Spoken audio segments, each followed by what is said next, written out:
आहे आपल्या महाराष्ट्रामध्ये मुलींना नेहमीच प्राधान्य देण्याचा प्रयत्न केला आहे, कारण पुरोगामी विचाराचा हा महाराष्ट्र आहे. शाहू फुले आंबेडकरांच्या विचाराने चालणारा हा महाराष्ट्र आहे. छत्रपती शिवाजी महाराजांचा आदर्श डोळ्यासमोर ठेवून पुढे जाणारा महाराष्ट्र आहे. म्हणून आपल्या इथं मागासवर्गीय समाजाच्या सगळ्या मुलींना मुलांना मोफत शिक्षण असतं. आदिवासी समाजाच्या सगळ्या मुलांना मुलींना मोफत शिक्षण असतं. परंतु समाजातला एक असा घटक आहे की त्या घटकामध्ये देखील गरीब वर्ग असतो.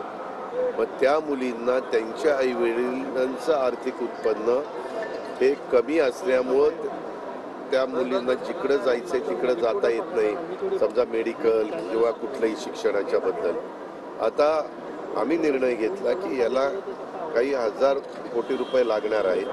ते जरी लागले तरी चालतील, पण त्या मुलीला असं वाटता कामा नये की माझ्या आईवडिलांची आर्थिक परिस्थिती ही कमकुवत आहे म्हणून मला चांगलं शिक्षण घेता येत नाही. त्याच्याकरता त्याही घटकाला 8 लाखापर्यंत, 8 लाखाच्या वर असेल तर आईवडील त्यांचा खर्च करतीलच, पण 8 लाखाच्या आत जी मर्यादा घातलेली आहे आणि त्याच्यात आम्ही तो देण्याचा निर्णय घेतलेला. चला, धन्यवाद.